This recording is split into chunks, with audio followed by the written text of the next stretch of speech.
अस्सलाम वालेकुम, मैं हूं मरियम ज़ीशान। आप देख रहे हैं प्रोग्राम थिंक टैंक। मेरे साथ मौजूद हैं मुजीबुर रहमान शामी साहब, सलमान गनी साहब, डॉक्टर हसन असगरी साहब और रसूल बख्शी साहब। नाज़रीन, आज हमें प्रोग्राम में मुख्तलिफ पहलुओं पर बात करनी है। एक तो सऊदी सरमायाकारी के हवाले से और फिर किसान इशू भी चल रहा है, लेकिन सबसे पहले हम बात करेंगे पाकिस्तान तहरीक इंसाफ की मुज़ाकरात की ख्वाहिश की। गुज़िश्ता साल हमने गुज़िश्ता कुछ दिनों में हमने देखा कि पाकिस्तान तहरीक इंसाफ की जानिब से कहा जा रहा था कि मुज़ाकरात जो हैं हम उसके ख्वाह हैं और मुज़ाकरात होंगे तो उन्हीं से होंगे।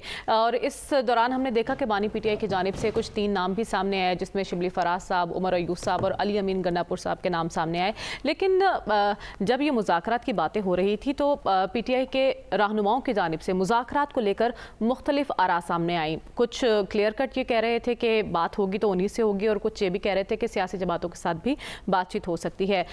फिर हमने देखा कि अपोजिशन इत्तेहाद के कायदीन लाहौर में पाए गए, यहाँ उन्होंने प्रेस कॉन्फ्रेंस की और फिर कुछ मुलाकातें भी हुई। इन मुलाकातों में जिन्होंने उनसे मुलाकातें की वो क्या असेस कर सके हैं और मुल्क में मुफाहमती सियासत का मुस्तकबिल और इसके साथ साथ पीटीआई की जो ख्वाहिश है उनसे, यानी कि इस्टेब्लिशमेंट के साथ मुज़ाकरात की, इसका मुस्तकबिल क्या होगा, इस पर हम पहले बात कर लेते हैं। शामी साहब, आपकी चूँकि मुलाकात हुई जो अपोजिशन कायदीन थे यहाँ पर, क्या सोच रहे हैं वो? बड़ी मुज़ाकरात की बातें हो रही थी पिछले दिनों, लेकिन अचानक सब कुछ ऐसा लग रहा है कि पसे पर्दा जाते हुए दिखाई दे रहा है। इसकी क्या वजह है? देखिए, मुज़ाकरात की बात तो हो रही है और इस ख्वाहिश का इजहार भी किया जा रहा है, लेकिन मुज़ाकरात किससे होंगे, कौन करेगा, कैसे करेगा, उनके हदूद व क़यूद क्या होंगे, ये किसी पे कोई वाज़ेह नहीं। और इस वक्त वो तहरीक तहफ़्फ़ुज़ दस्तूर जो है वो, क्योंकि पीटीआई उसका हिस्सा है और महमूद ख़ान अचकज़ई जो हैं उसके सरबराह हैं, तो महमूद ख़ान अचकज़ई तो नहीं, मेरा ख्याल है कि उनकी इमरान ख़ान से कोई मुलाकात हुई है। अगर उनकी मुलाकात होती तो ज़्यादा वाज़ेह हो जाते, लेकिन जिन लोगों की, अब ये असद कैसर साहब हैं तो उनकी मुलाकात तो उनसे हुई है, लेकिन अब ये मालूम नहीं ना ख़ान साहब किस वक्त किसको इजाज़त दें और किस वक्त किसकी इजाज़त जो है वो मनसूख कर दें। तो इसलिए ये जो मुज़ाकरात बड़ा टेढ़ा मामला है और पीटीआई जब तक इसमें क्लियर नहीं होगी, अब एक तरफ कहा जाता है कि हम सियासी कुव्वतों से बातचीत करेंगे, दूसरी तरफ कहा जाता है कि नहीं, हम तो सिर्फ एस्टेब्लिशमेंट से बात करेंगे, तीसरी तरफ कहा जाता है कि जिन जमातों ने हमारा मैंडेट चोरी किया है वो मुबैना तौर पर उनसे बिल्कुल बात नहीं करेंगे। तो अगर वो जमातें, जैसे वो कह रहे हैं कि मुस्लिम लीग नून है, पीपल्स पार्टी है और MQM है, अब ये 3 जमातें ये तो फरीक हैं। भाई आपका अगर मैंडेट चोरी किया तो इन्होंने किया है, फर्ज करें, तो बात तो इन्हीं से करनी पड़ेगी।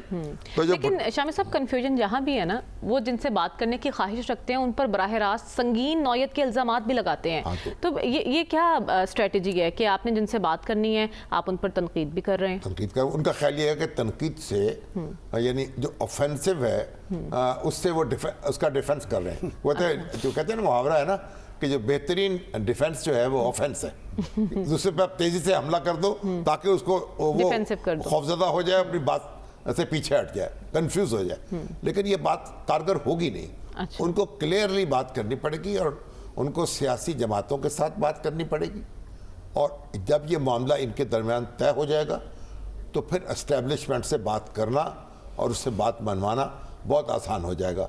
वो कोई ऐसा बड़ा मसला नहीं होगा। लेकिन सियासी जमातों से तो वो बात करना ही नहीं चाहते। और फिर एक पॉइंट जो उन्होंने कहा कि हम इस्टेब्लिशमेंट से बात करना चाहते हैं सिर्फ ये बताने के लिए कि आपकी आईनी हुदूद ये है, क्या ये? तो उनको इस्टेब्लिशमेंट के बाद अपने वकील मौजूद हैं, वो तो हमारे चीफ ऑफ आर्मी स्टाफ ने तो आर्टिकल 19 जो है उसका भी हवाला दिया, उन्होंने भी कॉन्स्टिट्यूशन का हवाला दिया। उनका हमें अपनी आईनी हदूद का पता है। अब दूसरे हमें ये बताने की कोशिश न करें, वो अपनी आईनी हदूद में रहें। ठीक है। अगर वो अपनी आईनी हदूद का तयन कर लें, उनके पास तो बड़े बड़े नामी गिरामी वकील मौजूद हैं, हमारे हामिद खान साहब हैं, अली ज़फ़र साहब हैं, यानी ये तो, और बाकी भी हैं ऐसे, यानी जिनके नाम तो है ना, चाहे काम हो ना हो, तो बहरहाल ये उनकी हदूद व क़यूद उन पर वादे कर सकते हैं। और अगर इसी तरह रहेगा तो फिर बस ये मजाक ही होता रहेगा और اور اس سے یہ بھی واضح ہوتا ہے کہ پی ٹی آئی کس حد تک سنجیدہ ہے مذاکرات کے لیے. سلمان صاحب آپ کو کیا لگتا ہے؟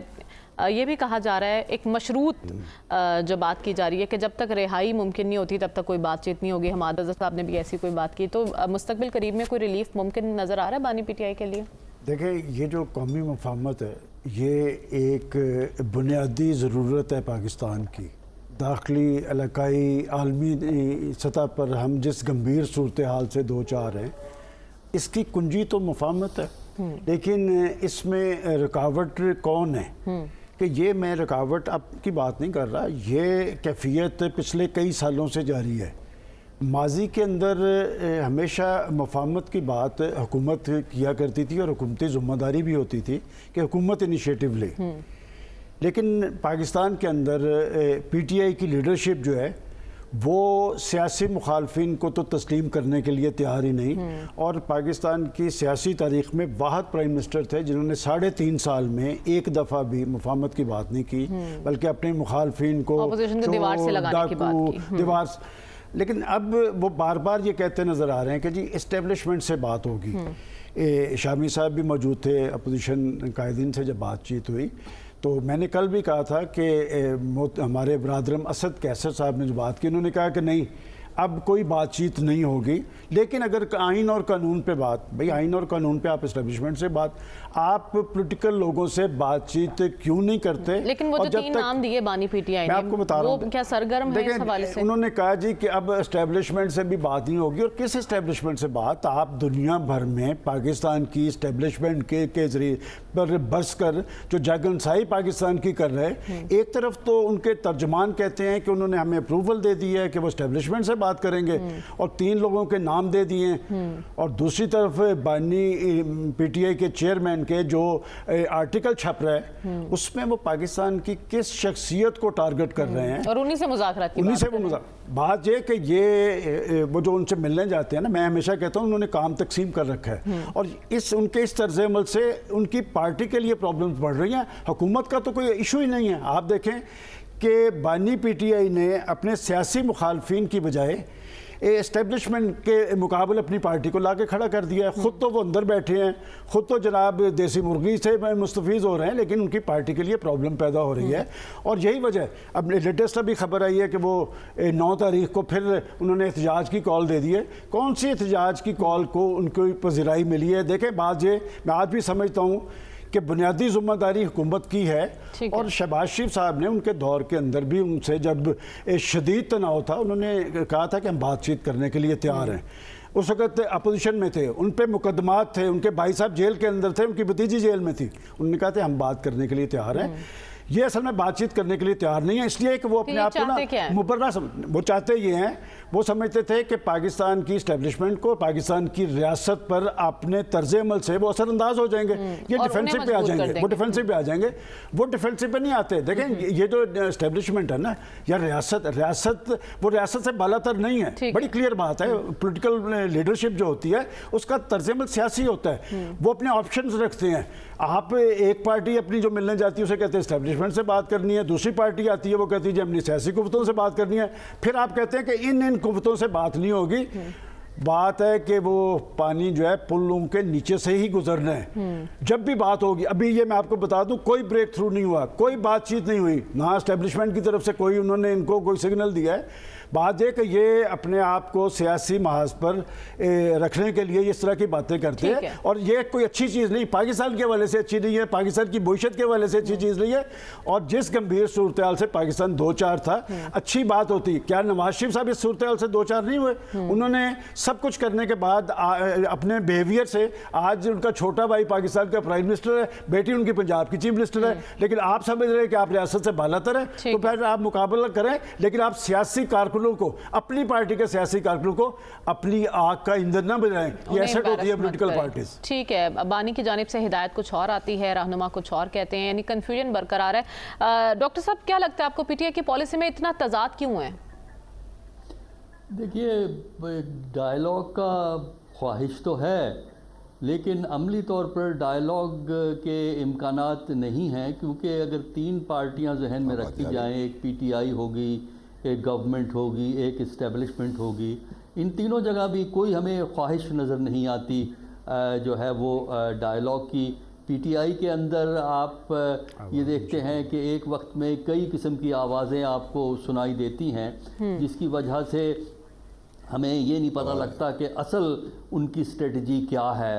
وہ اپنے تمام آپشنز کھلے رکھ رہے ہیں، اس کے ساتھ ساتھ اپنی جو جنگ ہے اس کو بھی وہ جاری رکھے ہوئے ہیں، اور اس کا جو نقصان ہوتا ہے وہ اعتماد کی فضا جو ہے وہ اس وقت موجود نہیں ہے۔ دیکھیے حکومت سے ڈائلاگ تو اس وقت بامعنی ہوگا، یعنی میں اس وقت فیڈرل حکومت کی بات کر رہا ہوں، جب فیڈرل حکومت اپنی ایک انڈیپینڈنٹ اینٹیٹی کو اسرٹ کرے گی اور کانفیڈنس بلڈنگ میجرز اڈاپٹ کرے گی، اعتماد سازی کے کچھ ایسے اقدامات کرے گی جس سے پی ٹی آئی والوں کو خیال ہو کہ وہ ایک انڈیپینڈنٹ ایکٹر ہے اس گیم کے اندر۔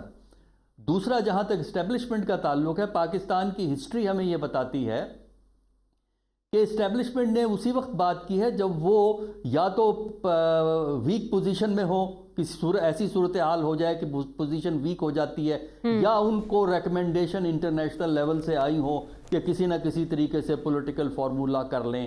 یہ آپ کو ایوب خان کے آخری دور میں بھی چیزیں نظر آتی ہیں، جب کمزوری کی صورت میں ایوب خان نے گفتگو کی، ویسے بھی آرمی اس وقت اتنی حق میں نہیں تھی، ایوب کے یحییٰ خان تھے، پھر یحییٰ خان کے ڈائلاگ ہیں، پھر مشرف کے ڈائلاگ ہیں بے نظیر کے ساتھ، ان کو اگر آپ فالو کریں تو اس میں بھی آپ کو ایک خاص سین نظر آتا ہے۔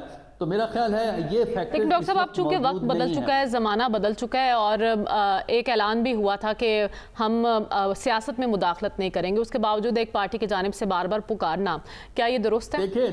دیکھیں بات سنیں، سیاست میں مداخلت کریں گے یا نہیں کریں گے، اس کے لیے تو جو پاکستان میں سول ملٹری ریلیشنز ہیں اس کا انڈیپینڈنٹ تجزیہ کر کے فیصلہ ہو سکتا ہے کہ سیاست میں مداخلت ہوتی ہے کہ نہیں ہوتی ہے، لہٰذا میں اس پہ کوئی بات کہنے کو تیار نہیں۔ یہی تو میں کہہ رہا ہوں، ہر پارٹی، ہر اینٹی، جو تین بڑی اینٹی ہے نا اس وقت، ہر اینٹی اپنے اپنے مفاد کے حوالے سے گفتگو کر رہی ہے، لیکن سیاسی جماعتوں کا مسئلہ یہ ہوتا ہے کہ وہ انٹیگریٹڈ نہیں ہوتی، لہذا سیاسی جماعتوں میں سے ایک سے زیادہ آوازیں آتی ہیں جس سے کنفیوژن پھیلتا ہے۔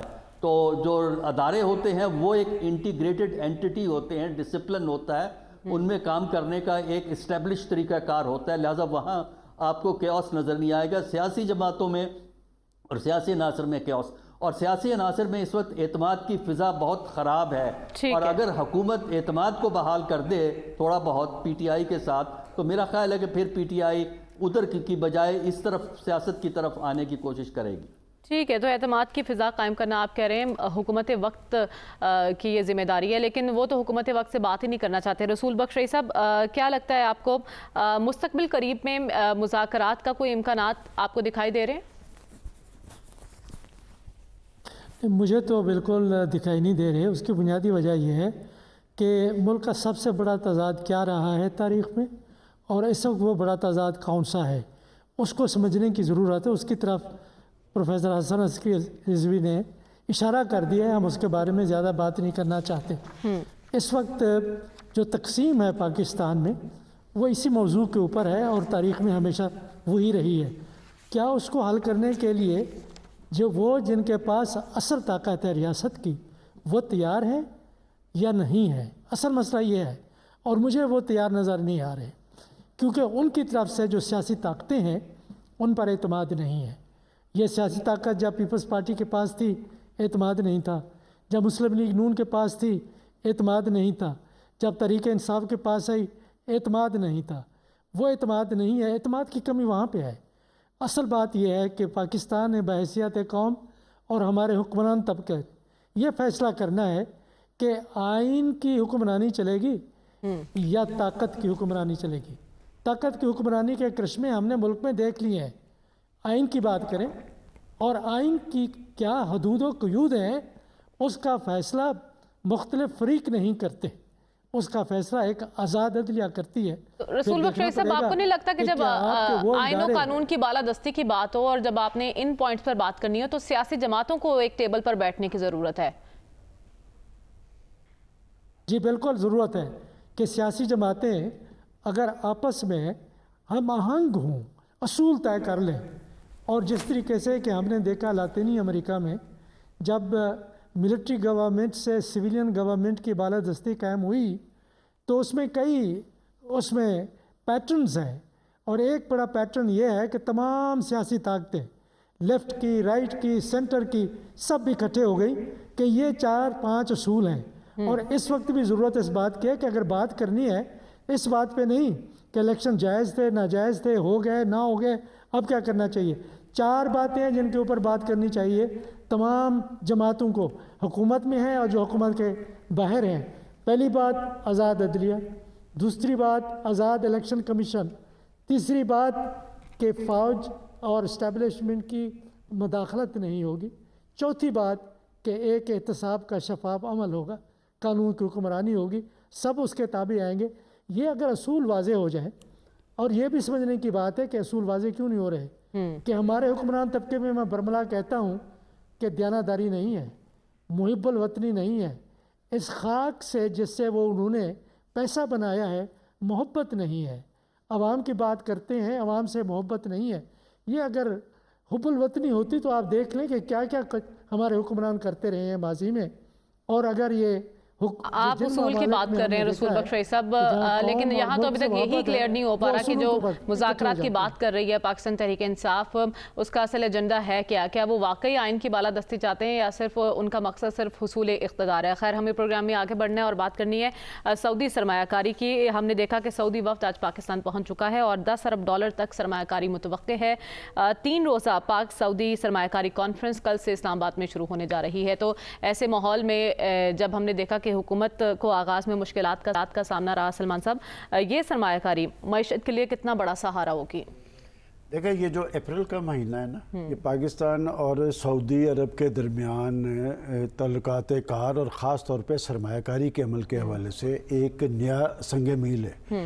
इसलिए कि पाकिस्तान के प्राइम मिनिस्टर ने 2 दफ़ा सऊदी अरब का विज़िट किया और 7 अप्रैल की अपनी मुलाकात में जो मक्का मुकरमा में हुई उम्रा की अदायगी के लिए वो भी गए हुए थे, सऊदी ख़ानदान भी मक्का में आया हुआ था। वहाँ ये फ़ैसला हुआ था कि पाकिस्तान के अंदर वो सरमायाकारी करेंगे और 5 से 7 अरब डॉलर की सरमायाकारी का ऐलान हुआ था। ये 10 अरब डॉलर। और उसके बाद देखें, मैं तो हैरान हूँ कि अभी प्राइम मिनिस्टर साहब 2-4 रोज़ पहले वापस आए हैं, तो पीछे ये वफद भी आया है। इससे पहले भी सऊदी फरबरवा की खुसूसी हिदायत पर ये आया जी, उसके बाद सऊदी अरब के वली-ए-अहद की खुसूसी हिदायत पर वज़ीर ख़ारजा का एक वफद आया था, वो भी कुछ चीज़ें तय करके गया था। अब ये सरमायाकार आए हैं, ये 50 रुकनी वफद है, इसमें 30 बड़ी कंपनियों के सरमायाकार हैं। अब हमने देखना यह है कि अमलन इसमें पेशरफ्त कितनी होगी। शहबाज शरीफ साहब इस हवाले से बड़े टची हैं और वो ये कह रहे हैं कि इनकी सरमायाकारी को हम हर तरह का कानूनी तहफ़्फ़ुज़ भी देंगे। लेकिन अभी हम जो बात कर रहे हैं, मैंने इसीलिए ये कहा था कि ये कौमी मफाहमत, कौमी ज़रूरत है। ये क्या मसला है कि जब भी हम माशी हवाले से टेक ऑफ करना चाहते हैं तो या दहशतगर्दी हो जाती है शुरू, या एक पोलराइजेशन नहीं मुल्क के अंदर तारी हो जाती है, ये किसी एजेंडे का हिस्सा ज़रूर है। अब आप देख लें कि अब सरमायाकार इस्लामाबाद उतरे हैं आगे कुछ देर के पहले 2 रोज़ जी।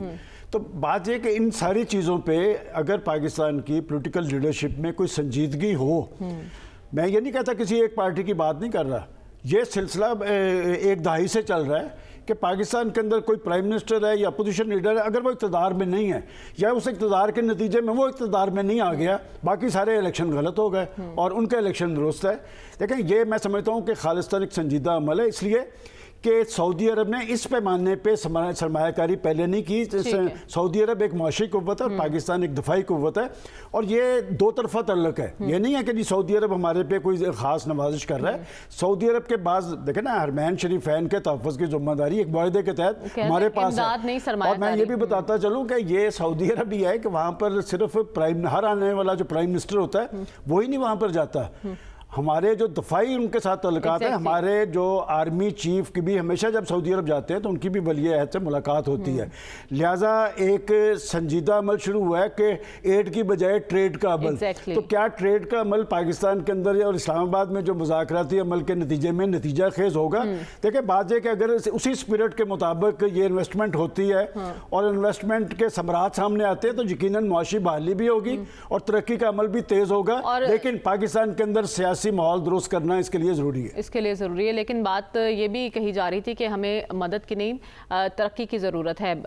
शामी साहब, बड़ी माजरत के साथ मैंने आपके पास आना था, लेकिन मैं सलमान साहब के पास चली गई। मैं भी माजरत चाहता हूँ जी, ये पहले मेरी तरफ आ गई। टेक ऑफ कर सके कि मईशत इस सरमायाकारी के नतीजे में, और हुकूमत जिसके बारे में कहा जा रहा था कि इब्तदाई दिनों में उसकी कोई परफॉर्मेंस नहीं है, IMF के साथ मुआहिदा भी के तहत हमें एक मिल चुकी है और एक अगली डील भी हमारी उनके साथ हो रही है, फिर ये सऊदीया से सरमायाकारी आ रही है। अब आपको लगता है इस हुकूमत की मुश्किलात भी कम होंगी और हमारी मुआशी मुश्किलात भी? देखें, ये जो मौजूदा हुकूमत है ये बहुत संजीदगी से कोशिश कर रही है, और शहबाज शरीफ साहब से कोई सियासी मामलात में जितना भी इख्तलाफ करे, इस बात से तो इख्तलाफ नहीं हो सकता कि वो काम करने के खुगर हैं, और काम वो तो 24 घंटे में 26 घंटे काम कर सकते हैं, ये उनकी कैपेसिटी है। तो इसलिए एक तो पाकिस्तान में इस वक्त बड़ी साजगार फ़ज़ा है।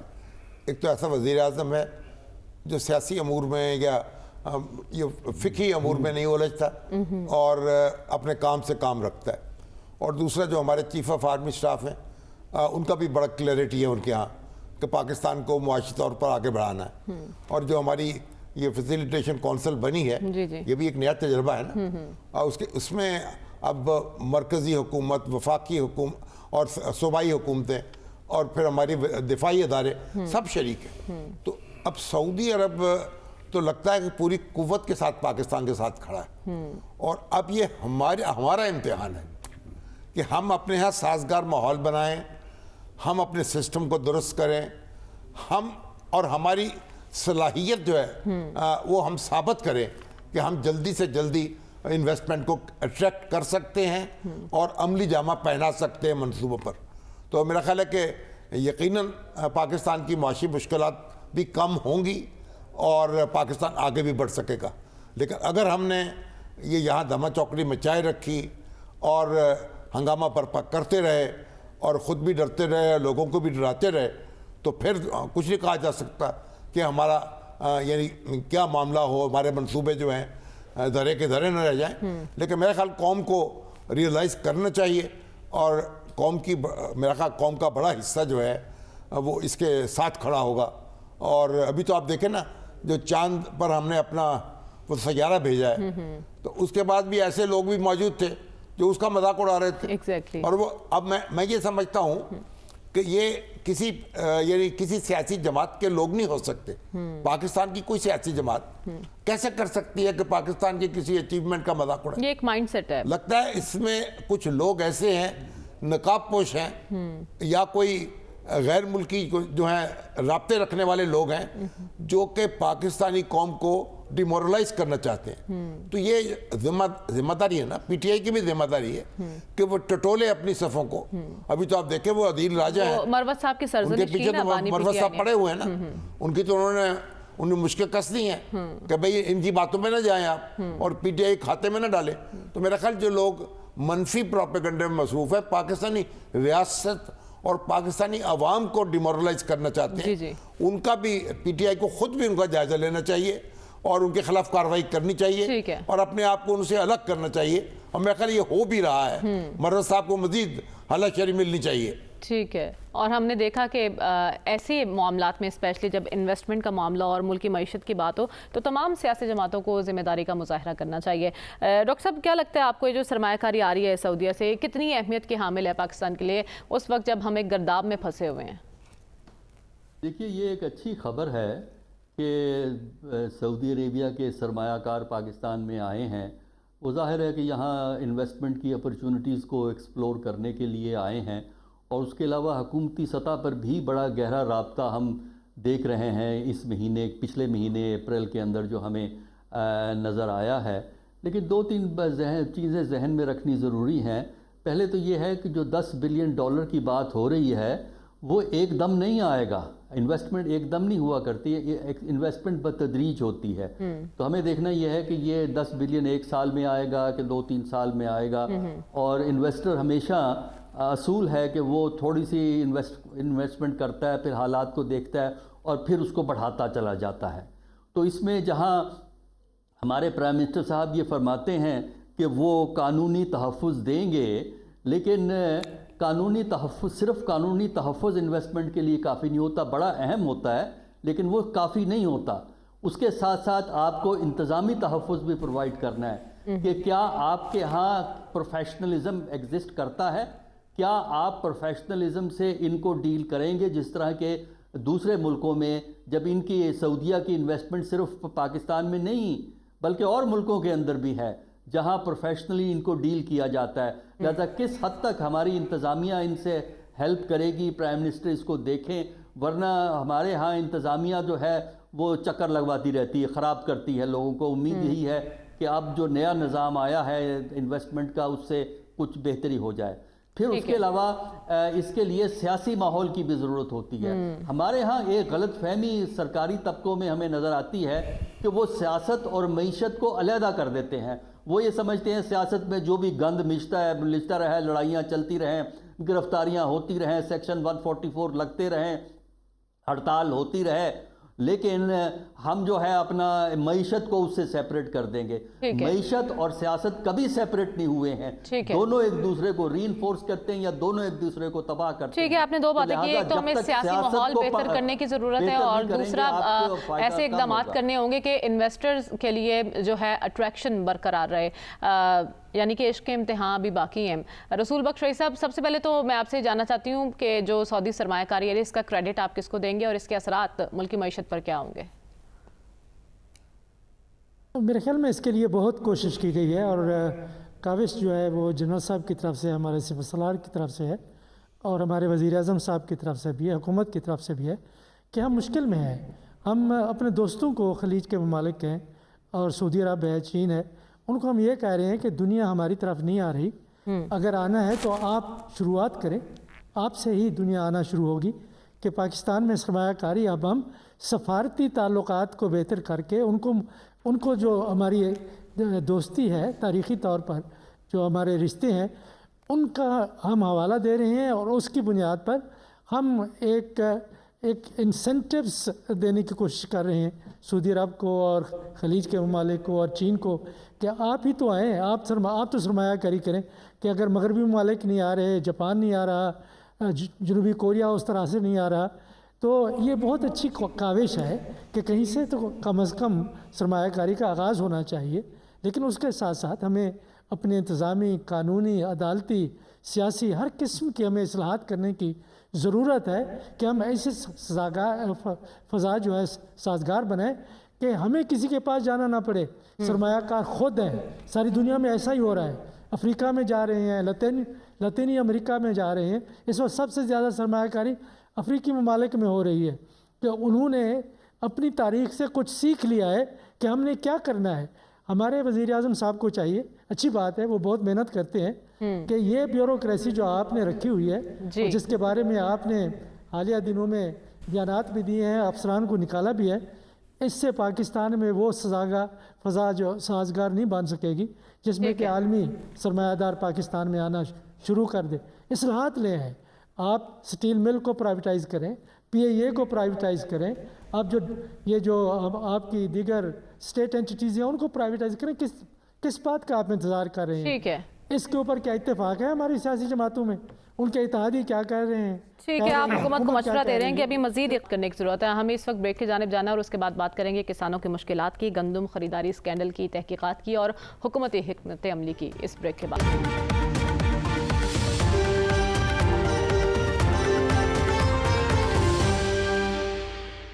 ویلکم بیک ناظرین. چیئرمین کسان اتحاد نے آج پریس کانفرنس کر کے اعلان کیا کہ 10 مئی کو وہ احتجاج کرنے جا رہے ہیں. ملتان سے یہ احتجاج کا سلسلہ شروع ہوگا اور اس کے بعد پورے ملک میں پھیلا دیا جائے گا. دوسری جانب تحقیقاتی کمیٹی بھی اپنا کام کر رہی ہے. کچھ لوگوں کو طلب کیا گیا ہے، ان کے بیانات ریکارڈ کیے گئے ہیں اور تحقیقاتی رپورٹ کل وزیر اعظم صاحب کو پیش کی جائے گی. وزیر اعظم صاحب وہ رپورٹ لے کر نواز شریف صاحب کے حضور پیش ہوں گے اور اس کے بعد کچھ فیصلہ ہوگا گندم خریداری کے حوالے سے بھی اور تحقیقاتی عمل پر کیا کارروائی کرنی ہے اس حوالے سے بھی. لیکن شامی صاحب، اس سے پہلے میں آپ سے جاننا چاہتی ہوں کہ جو احتجاج کی کال دی ہے کسان اتحاد نے، یہ کتنی نتیجہ خیز ہو سکتی ہے؟ آپ کو لگتا ہے سنی جائے گی کسانوں کی؟ دیکھیں، گندم جو ہے درآمد ہو چکی ہے ضرورت سے زیادہ. اب وہ الجھن ہے حکومت کی، کیونکہ سٹور کرنے کی کیپیسٹی نہیں ہے، اب وہ پیسے ادا کرنے کے لیے پیسے نہیں ہیں. تو یہ اس کا حل بیٹھ کر نکالنا چاہیے اور کوئی نہ کوئی طریقہ. اور یہ جو کسان محاذ والے ہیں, کسان بورڈ والے ہیں, ان کو بھی ساتھ بٹھایا جائے, بات چیت کی جائے اور راستہ نکالا جائے. یہ جو ہم اصل میں ایک احتجاجی قوم ہو چکے ہیں, بات بات پر احتجاج, بات بات پر احتجاج. ابھی ایک دیکھیے تحقیقات ہو رہی ہے, اب اس میں کس کی غلطی ہے, آیا کسی نے کوئی اپنا فائدہ اٹھایا ہے اس سے, یا ایک ایرر آف ججمنٹ ہے, یہ بھی تو ہو سکتا ہے. لیکن حکومت کی ترجیح کیا ہونی چاہیے, تحقیقاتی عمل یا پھر فوری طور پر کسانوں کو ریلیف دینا؟ نہیں, تحقیقاتی عمل بھی جاری رہنا چاہیے اور کسانوں کو ریلیف بھی ملنی چاہیے. لیکن ریلیف ایسی نہیں ہے نا کہ آپ جیب سے نکال کے کوئی چیز دے دیں گے ان کو. آپ نے یعنی وہ ایک گندم اٹھانی ہے, اس کو سٹور کرنا ہے, اس کے لیے جگہ پیدا کرنی ہے. تو یہ مطلب ایک پیچیدگی تو واقع ہو چکی ہے, لیکن اس کا حل بہرحال کچھ. اور پھر اگر میں تو بار بار کہہ رہا ہوں کہ اگر ایکسپورٹ کچھ ہو سکے ایکسپورٹ کر دی جائے اپنے دوست ملکوں کو. افغانستان میں اس کی ضرورت ہے, ان کو دے دی جائے. دوسرے کو یہ بھی تو دیکھنا چاہیے نا. تو لیکن اس پر فوری فیصلے کی ضرورت ہے نا. اجلاس پر اجلاس تو ہو رہے ہیں لیکن فیصلہ نہیں ہو رہا. کسانوں کو بھی تو مشکل ہے نا, اتنی گندم کہاں رکھیں, پھر موسم کے بھی کچھ اثرات ہوتے ہیں. ایک دن 2 دن کو مطلب ایسا تو نہیں ہے نا کہ سارا قیامت برپا ہو جائے گی. اگر حکومت ان کو انگیج کرے, اس کا کوئی حل نکالے, حل تو نکالنا پڑے گا, وگرنہ ایک بڑی پولیٹیکل کاسٹ اس کی ادا کرنی پڑے گی. لیکن میں صرف یہ عرض کر رہا ہوں کہ جو تحقیقات ہو رہی ہیں اس میں بھی تو ہم نے ہنگامہ مچایا ہو نا. وہ جو ہمارے کسان معذرت, وہ طرح طرح کے الزام, فلاں مافیا ہے, فلاں نے یہ کھا لیا, یہ ہو گیا. او بھائی آپ ذرا تحقیقات ہو جانے دیں. یہ میں کہتا ہوں ایرر آف ججمنٹ بھی تو ہو سکتی نا, اندازے کی غلطی, ججمنٹ کی غلطی. کوئی کس نے کہاں غلطی کی ہے, یہ تو ہمیں پہلے تو اس کے نتیجے پر تحقیقات ہونی چاہیے. وہ اپنی جگہ ہو رہی ہے, وہ پتہ چل جائے گا, پھر ذمہ داروں کے خلاف کارروائی ہوگی.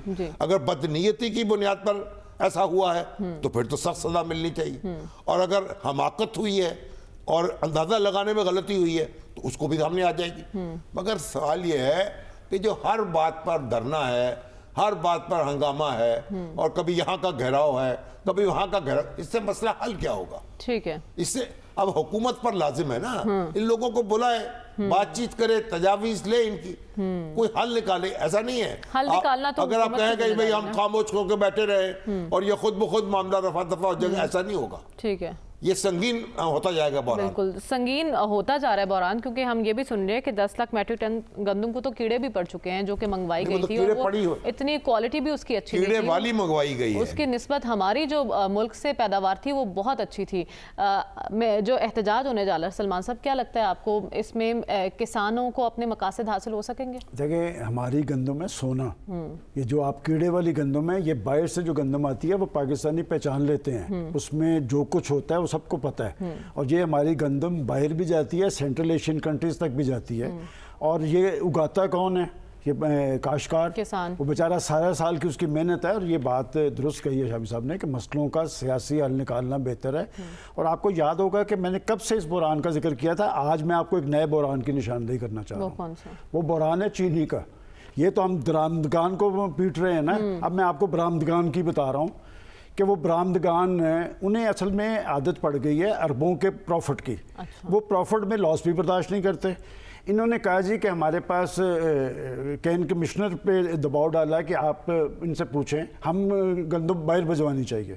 وہ کین کمشنر نے لکھ کے گورنمنٹ کو بھیجا, چینی انہیں کین کمشنر نے لکھ کے بھیجا کہ کوئی پریشانی والی صورتحال نہیں ہے, ہمارے پاس وافر چینی موجود ہے.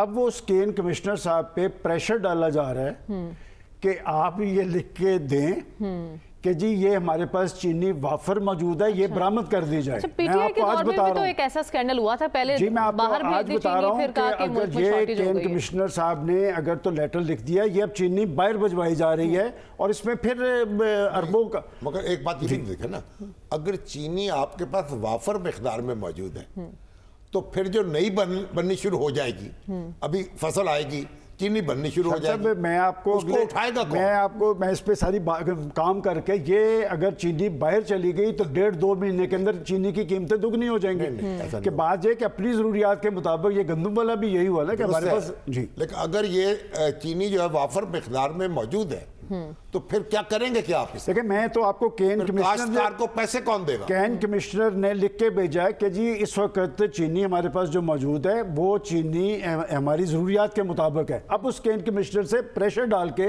ये लिखवाया जा रहा है कि चीनी हमारे पास वाफर मौजूद है ताकि वो बाहर चली जाए।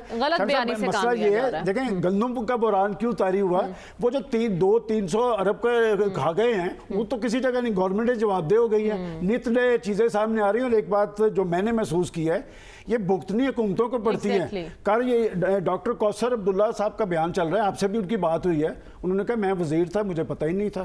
तो बात यह कि ये जो ब्यूरोक्रेसी और अफसरशाही और ये लोग मिले हुए हैं, दरामद कुलंदान भी और बरामद कुलंदान भी, और मैं पहले निशानदेही कर रहा हूँ कि इसके बाद एक के बाद एक बहरान के मुतहम्मिल नहीं हो सकते। जरूरी है कि हुकूमत अपनी आंखें भी खुली रखे और कान भी खुले रखे। वापस आएंगे इस ब्रेक के बाद, स्टे विद अस।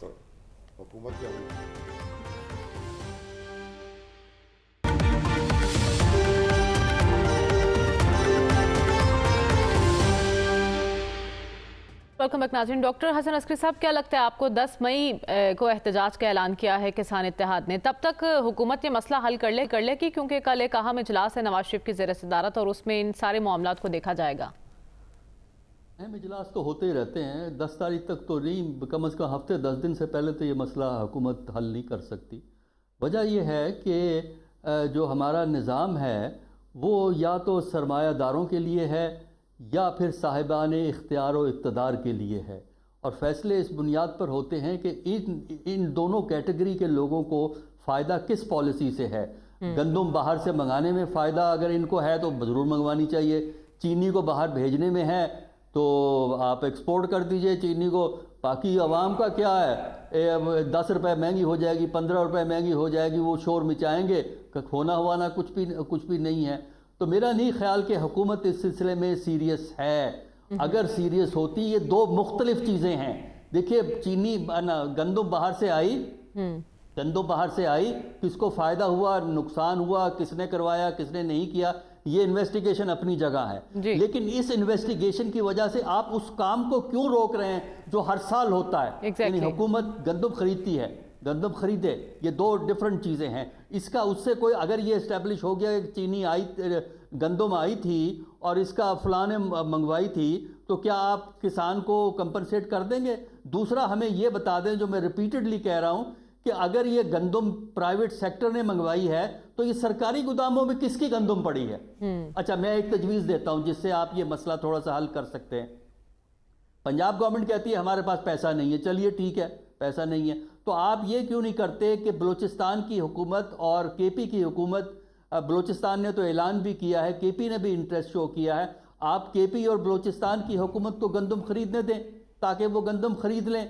अगर गंदम फिर भी बिकती है तो केपी के प्राइवेट सेक्टर को इजाज़त दे दें, वो ख़रीद लें। लेकिन केपी की हुकूमत और बलूचिस्तान की हुकूमत गंदम खरीदना चाहती है, आप उनको गंदम खरीदने की इजाज़त दें, क्योंकि पंजाब हुकूमत तो फौरी तौर पे ये कदम नहीं उठा सकती। और अगर पंजाब हुकूमत कदम नहीं उठा सकती तो उसकी वजह से, सरमायादारों के फ़ायदे की वजह से, साहिबान इख्तियार व इक़्तिदार के फ़ायदे की वजह से आप आम आदमी को, आम शहरी को, आम किसान को ख़राब ना कीजिए। काफ़ी ख़राब हो गए हैं, मज़ीद ख़राब ना कीजिए। देखिए उनकी हड़ताल से शायद उनका मसला तो हल ना हो, लेकिन ये है कि मुल्क के मसले ज़्यादा बिगड़ जाएंगे। एक तरफ हम इन्वेस्टमेंट बाहर से हासिल करने की कोशिश कर रहे हैं, दूसरी तरफ हम मुल्क में जो लड़ाइयाँ हैं उन लड़ाइयों को ख़त्म करने के लिए कोई तरीक़ाकार एडॉप्ट करने को तैयार नहीं है, कोई बात सुनने को तैयार नहीं है। ठीक है, आप कह रहे हैं हुकूमत इस वक्त संजीदा दिखाई नहीं दे रही किसानों का मसला हल करने में, लेकिन आपने बड़ी ज़बरदस्त तजवीज़ पेश की है। रसूल बख्श रईस साहब, क्या लगता है आपको ये मामला कितना तूल पकड़ सकता है? देखिए, ये 2 माह से ये मसला चल रहा है। हुकूमत के पास मार्च भी था, अप्रैल भी था, तो 2 महीनों में क्या उनको मालूम नहीं था कि इतना गंदम पाकिस्तान में पैदा हो रही है, पंजाब में पैदा हो रही है, बम्पर क्रॉप है, पहले से कहीं ज़्यादा है, और अगर गोदाम भरे जा चुके हैं या पहले ख़रीद की गई है, तो इसके लिए हुकूमत ने क्या हल सोचा, क्यों नहीं सोचा? और अगर आप समझते हैं कि काश्तकार, आम काश्तकार जिसकी ज़मीन 6 एकड़ है, 10 एकड़ है, 12 एकड़ है, 15 एकड़ है, उसने अभी तक गंदम अपने पास रखी हुई है, तो ये बहुत गलत है।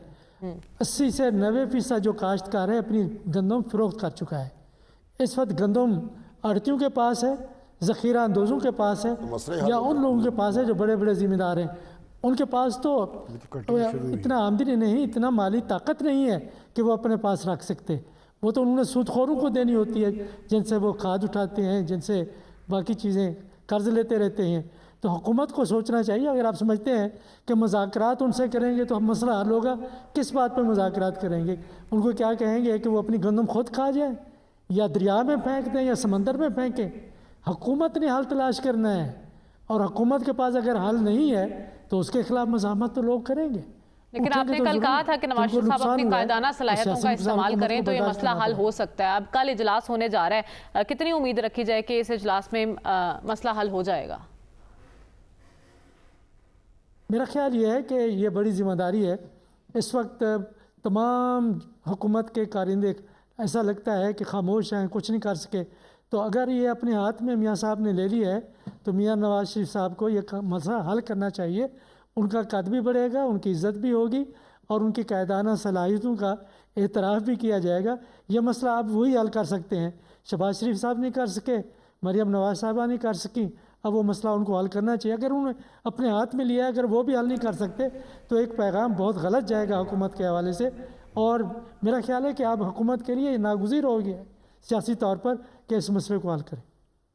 डॉक्टर साहब ने फरमाया है कि 80-90% जो काश्तकार है वो अपनी गंदम बेच चुका है औने पौने दामों। अगर ऐसा है तो मसला तो हल हो गया फिर। ठीक है, लेकिन अभी हकीकी तौर पर तो मसला हल नहीं। हम उम्मीद रखते हैं कि जब हम नेक्स्ट वीक आएंगे और प्रोग्राम में तो किसानों का मसला हल हो जाना चाहिए। कल के इजलास से हमें उम्मीदें हैं, देखते हैं कल नवाज शरीफ साहब क्या करते हैं। हमें इजाज़त दीजिए, अल्लाह हाफिज़।